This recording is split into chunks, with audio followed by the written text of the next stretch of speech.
So Budgie Smuggler Games is doing a thing.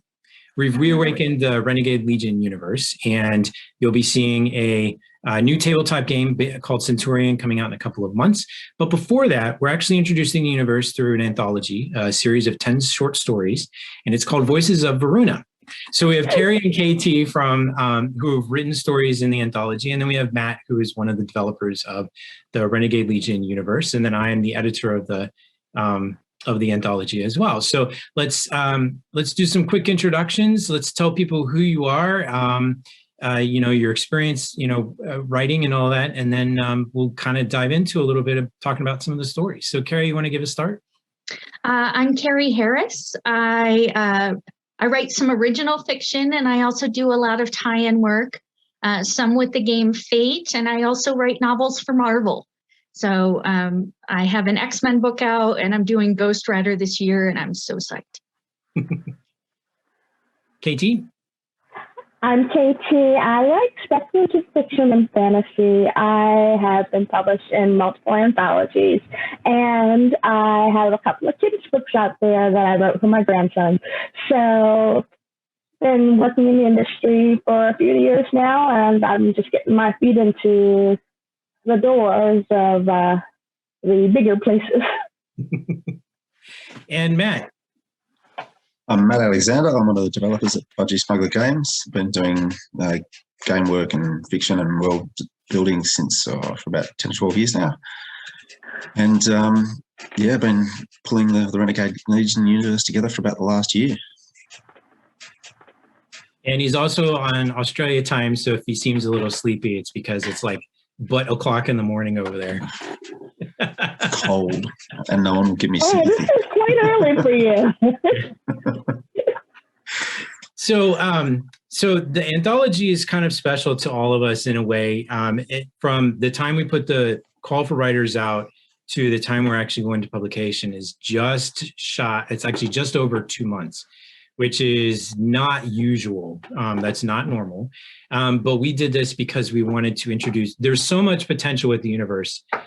We wanted to open it up and introduce everyone to it before the game even came out, because as we saw it, me and Josh and Matt, who are the two developers, and myself, we talked through a lot of how this universe looked, and there's such potential for a lot of different genres, a lot of different diversity of character, and just a huge open door for stories. And so as long as we stayed within our world building for the universe itself, we really felt there was a large audience that would really like all kinds of stories set in this universe. There's mystery, we have relationship, romance, we have action, obviously, we have like a heist aspect and adventure, all kinds of things that we wanted to do. So we were very shocked and pleasantly surprised. We only had 2 weeks for the call that was open, and we received more than 80 amazing story pitches.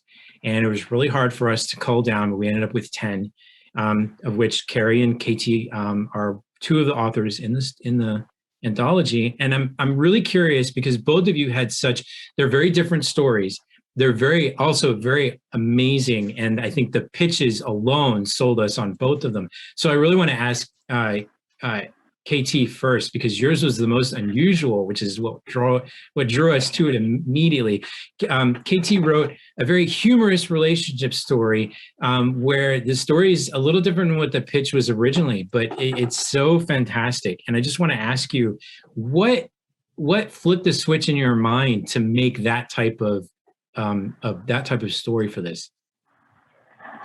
Well, I've never done the pitch process formally before, so this was my first go round at it, and I couldn't figure out which genre of the list that you all gave us that I wanted to write a story with. So I was like, you know what, screw it. I'm just going to do a pitch for each genre and figure out which one I think works the best for what I'm seeing that the universe is. So when it came to A Cart Too Far, I didn't have a name for it at the time. But I had the idea because I was like, how the heck do you set a romance in this universe? You've got a universe that's basically coming apart at the seams. And you've got the TOG, you've got the Terran government, and you've got the Union over here, and then you've got the renegades. And I'm like, all right, who's falling in love in all of this? I don't know.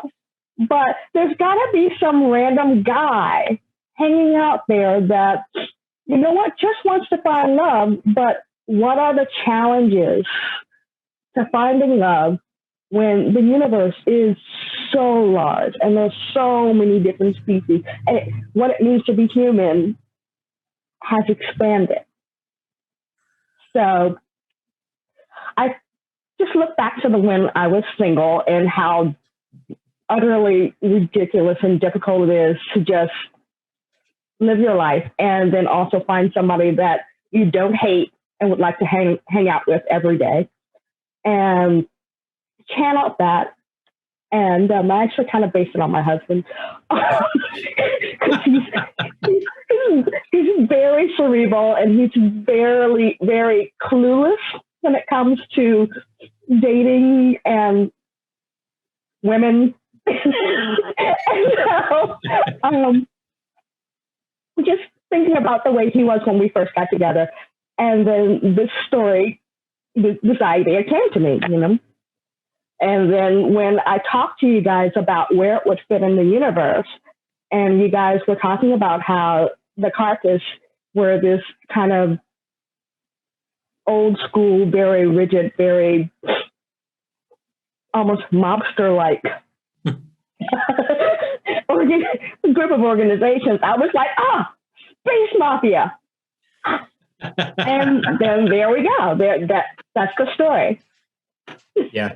I think two of the elements in your story that really speak is the family dynamic that you have for both families. And then the aspect of advanced intelligence that we put into play, that I think you started it by saying, you know, it was basically a Tinder search that drew them all the way across the galaxy. And then of course we tone that into, you know, working with advanced intelligence and the fact that he could access these centuries of data and then have an avatar basically lead him along into, you know, the perfect match. Worked really, really nicely. And it's such a different dynamic. So I think that was the two things that really kind of stood out when when we finally got your final version into play. So thanks for that, because it's humorous in the exact right spots, and yet it really touches. So when you get to at the end of it, after the awkwardness, the end of it's very sweet. So we really, really appreciate that. So Carrie, let's flip to you. So aspiration is only human. What was your inspiration for your story, and the whole thread that you came through with? Well, there are two things that I really like in sci-fi. I really like character-driven sci-fi. I like to get into people's heads because then I can imagine it's me, and I really want to fly a spaceship bad. So I wanted to write a character-driven story. So who is my character going to be? And another thing that I'm really in love with is kind of I always gravitate towards the rebel characters, the ones who are walking around with a huge reputation, even if that's not necessarily what they wanted. And, you know, so somebody like Starbuck, everybody knows who Starbuck is, and how did she get to be that way? So I decided to tell kind of an origin story about somebody who maybe later becomes big in some way, and see how they got there. Like, you know, what exactly happened to turn them from idealistic, young, shiny and new, and everything's going to be great, to, oh, bleep. You know, the shit has just hit the fan, excuse me, but it's accurate. And now I have to deal with it. Yeah. So Matt, what were your impressions? Oh, sorry. Go ahead, Kate. I think that's what I loved most about your story, Carrie, when I was reading it, because I could see so clearly that, you know what, she had the whole future ahead of her, and then and it could have gone any number of ways, and she couldn't have possibly conceived that it was going to end up the way it did. And I was like, I could see the setup. You just built the layers so well with the journey that she went on to the tour. That was just awesome. Yeah. Well, and one of the things that I think we did very similarly was building in a lot of kind of small real life moments that I felt like, I mean, I love that because, you've got all of these, you've got alien species, you've got crazy tech, you've got different worlds. People are jaunting off from place to place over the course of months in a spaceship. And yet there are these moments that felt very relatable in your story. And that's something that I tried to do with mine, that you feel like you got way in. Very successfully, because you know what? I knew this woman from the moment you introduced her all the way up until the end. I cared, and I think that is that is the strength of your writing, because there's a lot of times when you start reading a story, especially when you're reading in speculative fiction, where there's so much world building that has to happen. There's so much that's going on. So then when you get to that point, when you're writing the story, it often feels like an info dump. It doesn't really feel like, you're not really getting the characters. You can't care about the characters because you've got to learn all these different terms, words, where you peppered them in just the right ways that, no, I've been in this situation. Maybe I wasn't on this planet over here, but I've been here. I've been her. I get it. Yeah. Well, ditto, because I've had some first dates that went horribly wrong, and you get that sinking feeling in your stomach when you're reading this, and you're like, "Oh my God, I did that. I did that," and it was awful. And I have a personal experience here. Yeah. Yeah, dating is a minefield. Yeah, even today, you're right. Even when it's across the universe. Yeah. So Matt, what are your thoughts when you read the final drafts of each of these stories? Do you feel they kind of hit what we were looking for with regards to the founding pillars of the universe? Yeah, very much so. It was really interesting with these two stories. I think KT's was the first one I actually read in detail, and seeing things like the Cartes and the deeper society of the upper parts of the Toll come to life, and then the way that Carrie with her character brought it's Ornlin, isn't it? That's the right Unlannon. Unlannon. How she brought her to life, and how devoted to being human she is. And it was that we wrote the universe big and gave this big framework, but then the authors coming in and making it personal and relatable, that was the thing we hadn't done yet. It was really great to see that. With I was messaging KT at one point around some of the things with what the mum was doing in the story, and I'm like, oh yeah, I know this. And then that awkward part at the in the story, and I'm messaging Ben. He's like, why do I find this so funny? I'm like, because we've been this person, dude. We've done that. And then with Carrie's story, I think it must have been 3 paragraphs in. Again, it's like, oh, I know this person. I mentored someone like that. It's okay. I want to do this. I want to do this. Okay. You turn around half an hour later and go, oh my God, what have you done? Just out of sheer passion and drive and belief. And you're like, no, stop. So yeah, that was really great to let people see how the individual exists within this huge monolithic entity. That if you read something like this in the source book, it can be distant and it can be a bit unreachable. But when it's this normal people trying to exist within that, it makes it much more relatable. It's really great to see.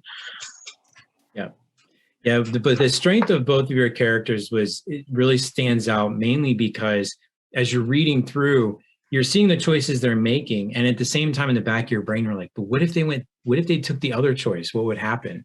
And you become so invested in them that at the end, you want to know what happens next. And then we may never get, I hope we might get back to these characters at some point. But the idea that not only are you're missing already after the last sentence, you're missing more with them, but you're also thinking back through their their story train and all the decisions that they chose one direction, and why did that happen, or why was they given that choice? And it obviously it's never explained because it's not meant to be, but watching them follow through with what they believed was the right thing to do. Carrie's was interesting because you want to know why she was given the assignment she was, what was the purpose of that? And it's still at the back of your mind, why did they do it that way? But at the same time, you see how she made her choices that diverged her from that and made her choose a completely different path that she never thought she would have gone on. And we all face that in life, where, it looks like we should be doing this one thing, or why does, management tell us to do this? And then how we handle that can make or break, our life pathway.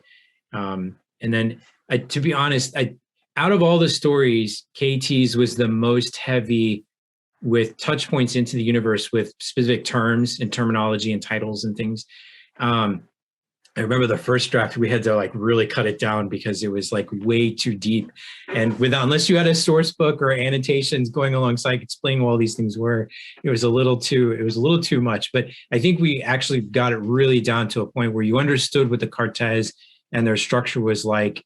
You understood the family dynamics enough that you were able to enjoy the characters for who they were and not get bogged down. You could ignore if you couldn't parse it, you could ignore it, and you still got the essence of the story. And Right. Too many science fiction today. I read a lot of sci-fi and I read a lot of tied-in material, and they rely too much on the universe building and the little the details that you take them out. They make no difference to the story whatsoever. And I think we really kind of, with all 10 of these, I think we did a good job in making sure we weren't getting bogged in that. And I think that's what makes it so accessible to everybody else.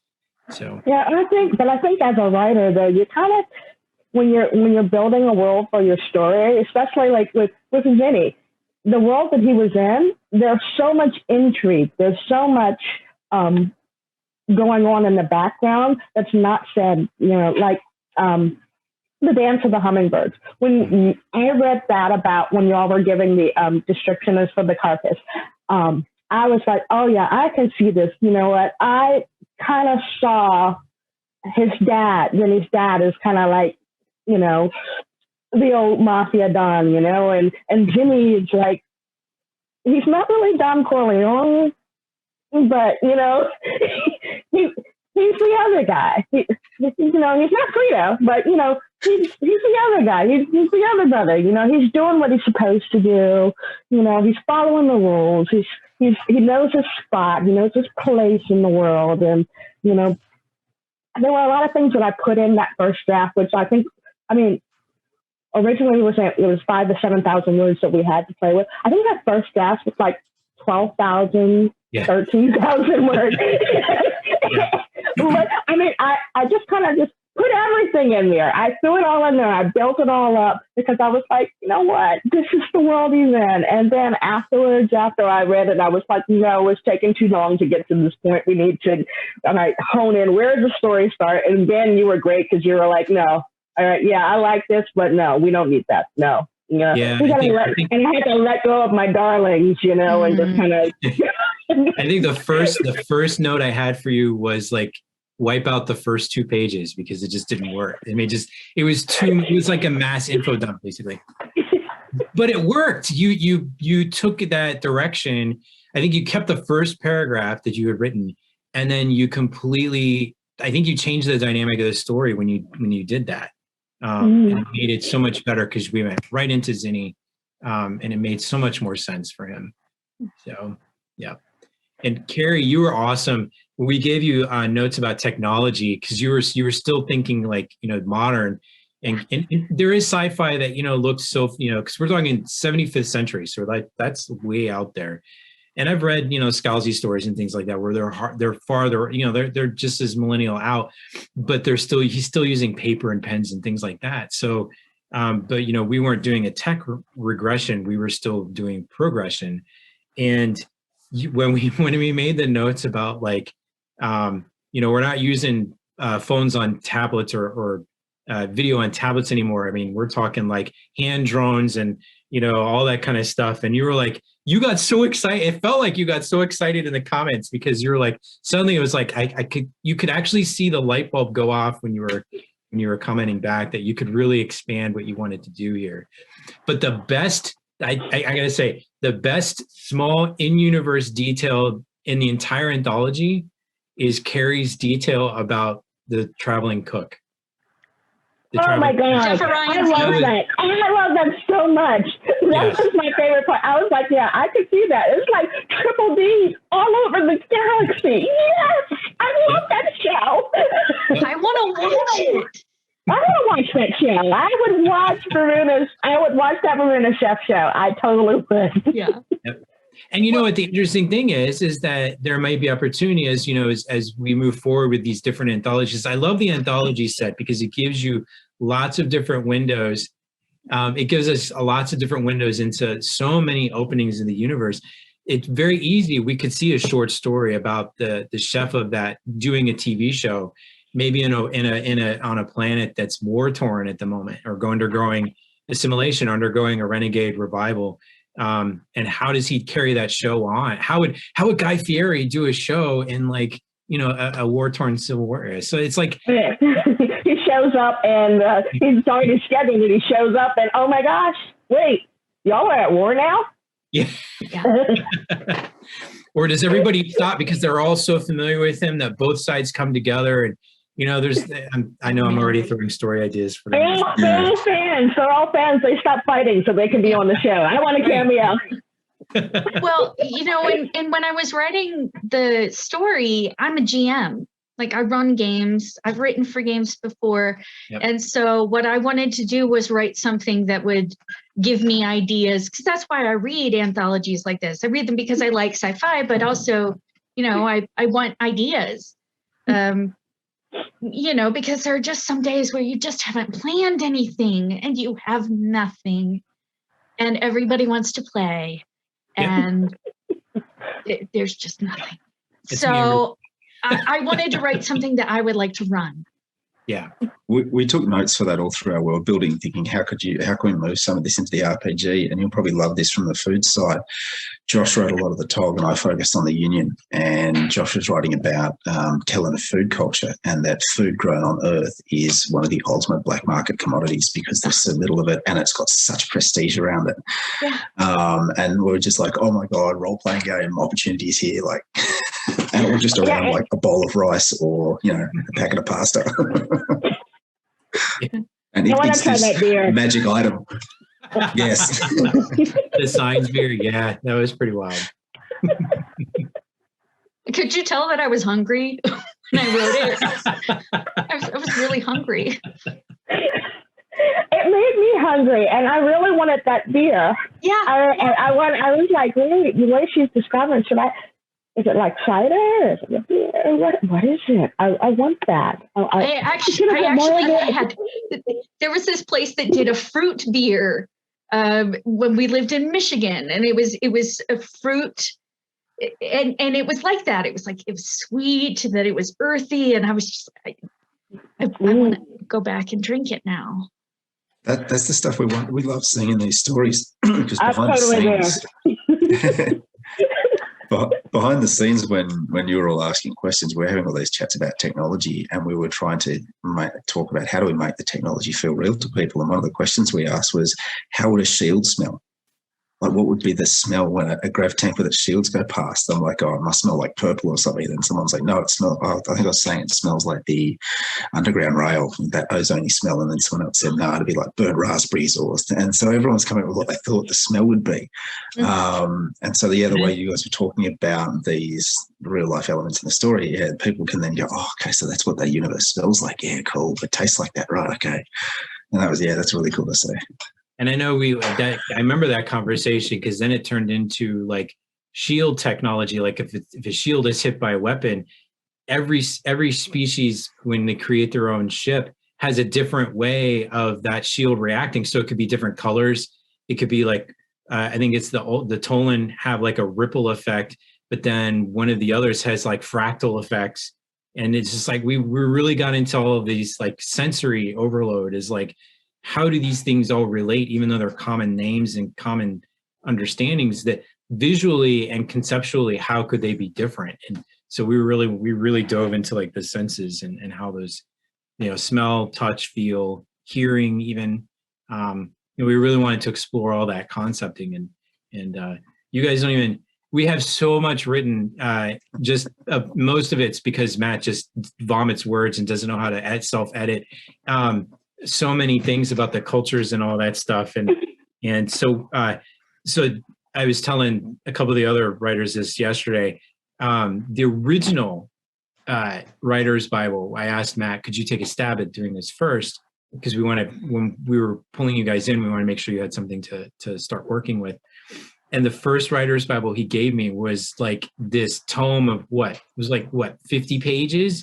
It was massive. And I looked at this and I went, they're going to look at this and run away screaming because there's just too much in here. They're going to freak out. So we cut it down to what you guys originally saw. And then knowing full well that if you guys had questions, like obviously KT had questions about the cartas. And so we were able to info dump to you. And Carrie, I think you had some information, some questions about like trade and stuff like that. So we wanted to make sure that you had that info. And then where we were missing, where we knew we had holes, then we invited, you know, everyone to like give us your suggestions. I know Oneji was, because he's a designer and he loves work, you know, miniatures and loves, you know, combat stuff. He was asking us all kinds of questions about grav tanks and how they work. What happens if they're, you know, 4 kilometers up and, you know, they explode? Where, how's the crew get out? You know, and we're like, we didn't think about that. So that's something we had to think about. So I had to stop reading his because I was getting sidetracked because I was like, oh, this is so cool. Where's that in my story? No, this doesn't go in my story. I can't put that in my story. I was like, okay, no, I'm not going to read that one. I'll read. I read a lot of what you did for Carrie because I was like, her story and mine are probably the only like kind of pro TOG stories, TOG stories. Mine's somewhat mine's Protog. Your two is Protog. Yeah. Marcy's deals with the TOG, but at the end you don't know which way she's going to go. Yeah. Right. Yeah. But I think our 3 are like definitely like. Yeah. No, I mean, for the carters, you know, especially given Matt's notes. They're kind of tied to the TOG, you know. They make their money off the TOG, so they really, you know, they try to be egalitarian and make money off the union too. But you know what, their bread and butter is over here. So I was kind of paying attention to what was going on with Carrie because you know she was asking the questions that you know what, oh yeah, I need to know that answer too, even if it's not going into the story, because I'm building world building in this little corner and I'm like, this is my corner and you gave it to me and you can't have it back now. So I needed to know that just so I know not to get too far off. Yeah. So it was really helpful, really helpful. Well, it's also important too to know, even if you're never using it in your story, it's still used in your story because it's influencing your character's actions. And so the reader may never catch that, but you're using that outside info for that exact reason. And I know like Wenji has a process, and I do this similarly too, where we overwrite all the setting stuff and have that set aside so that we can always refer back to it. Like I'm a GM too, just like Carrie. And so I force my players to really do a lot of research when they do their character builds, because I want them to have that background, because it's not just, I'm not just trying to pull story hooks out of their backgrounds, but I'm also having them use that to influence their character decisions. You know, and they may never bring it up, and, you know, it may just be something between me and them, but it's being used to help, you know, facilitate that character to stand out. So that, you know, it's always important to look for that direction, and, you know, don't just take your corner and you know, possess it. You want to make sure you're experiencing everything else too. So think what's important, Ben, too, is having someone like you in the middle of Josh and I and the writers, because a writer will say, oh, what colour's the Tolan uniform? And Ben will come to me and say, oh, so-and-so asked this question. And then a day later, he'll get this paper that says, the effects of 47th century trade on the dye manufacture in early Tolan space. And in this paper, I will talk about annotated. And he'll be like, it's blue.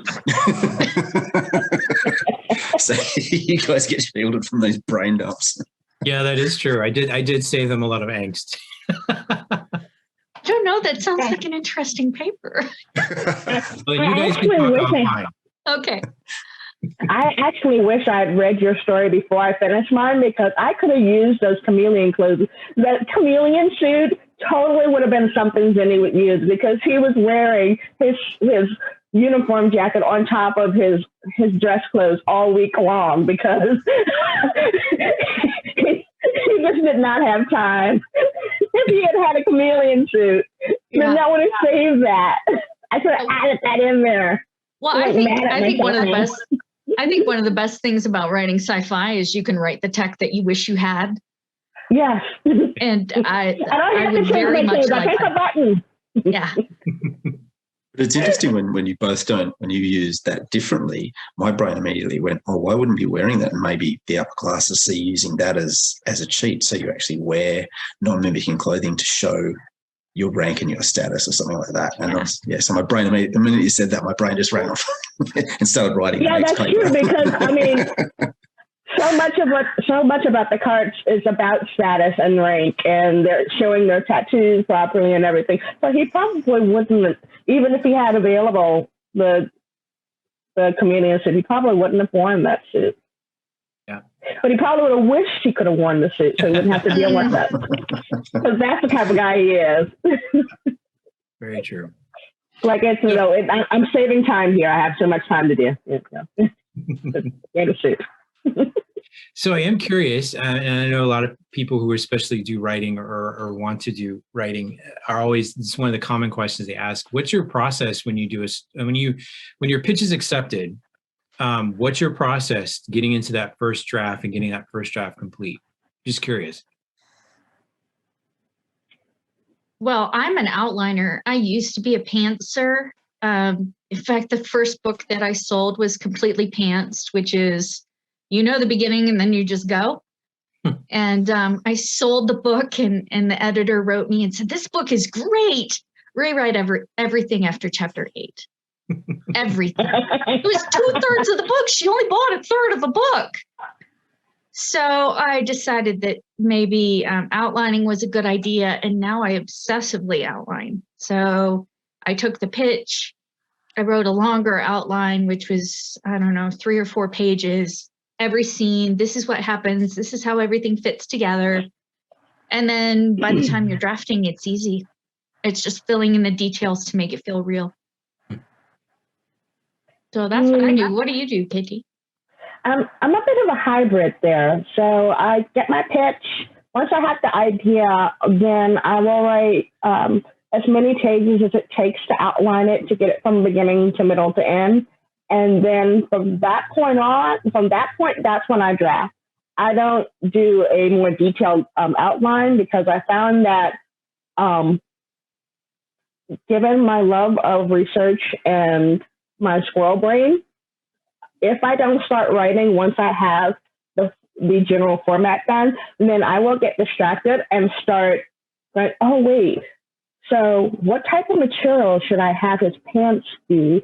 And then that will be days of research that I'm not using to write. So especially for something that we did as fast as this, I think this is the fastest anthology I've ever been a part of, ever. I was like, I can't do tons of research. I can do, I kind of remember Renegade Legion from the 80s. I was a teenager in the 80s. So, I kind of remember it as something that was on a shelf. I think I read a couple of books in the library. Wasn't sure. So I did a Google search. I looked at your word Bible. I put my 3 pages together, and then I just went, because if I allowed myself to think about it too much, then that's all I would have been doing for the first 3 weeks is think, and the deadline would have been there. So yeah, that was pretty straightforward. Great. Pretty much, kind of. Okay. So have you guys had a chance to read all the other stories in the anthology or not yet? Yeah, I've read almost, I think there's, I have not read All Green with the Queen and Refuge, but I've read the rest of them. I've been reading them out of order. Well, Just because. I think I started with yours then, and then went and read Blaze of Glory. And I mean, it's just, I've been reading them out of order just because that's how I am. And I've really been enjoying this. I think this is a fabulous anthology. I'm having so much fun with it. And it just sparked so many ideas. And like, I hope we do another anthology. I hope they pick my stuff. That's the one. I got this idea. So, yeah. Well, I will say the stories, the way we set the order up, the way that I set the order, they're not in a particular, you don't have to read them in order. I do say with mine, the ending ties all of them together, but it's not necessary to read all the others and to do that.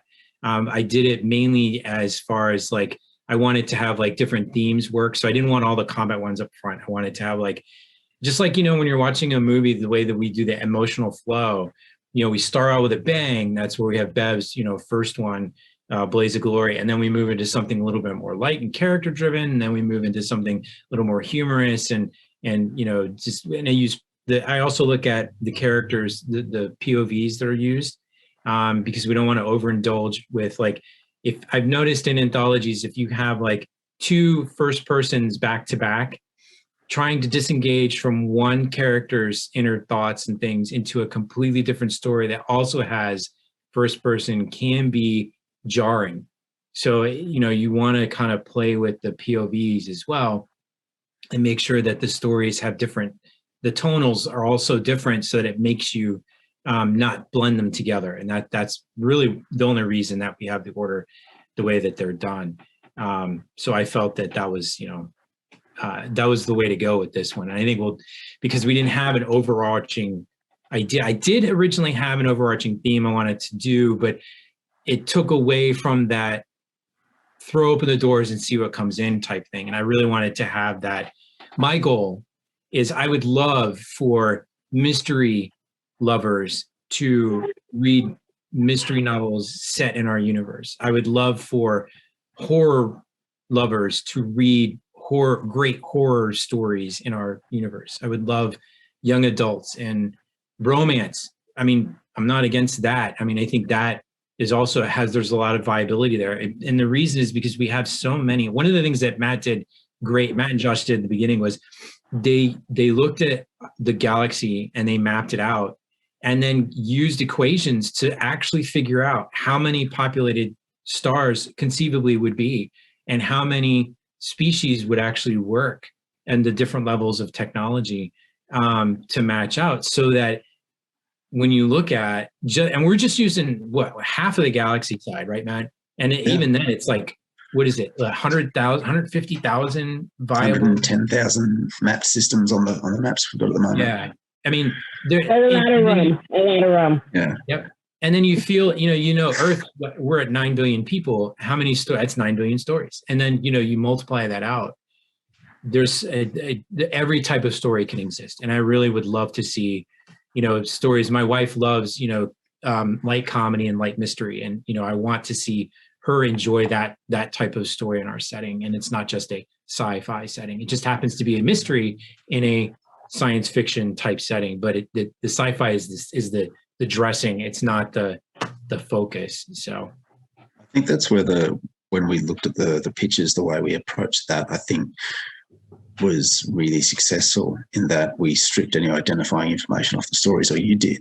And then we had, I think there was 8 of us that reviewed the stories, all different ages and backgrounds and whatnot, and looked at it, and we gave our scores so they were completely independent of anything of each other and of any knowledge of the authors, so that the ones that then came out were the ones that were appealing to the broadest group of people.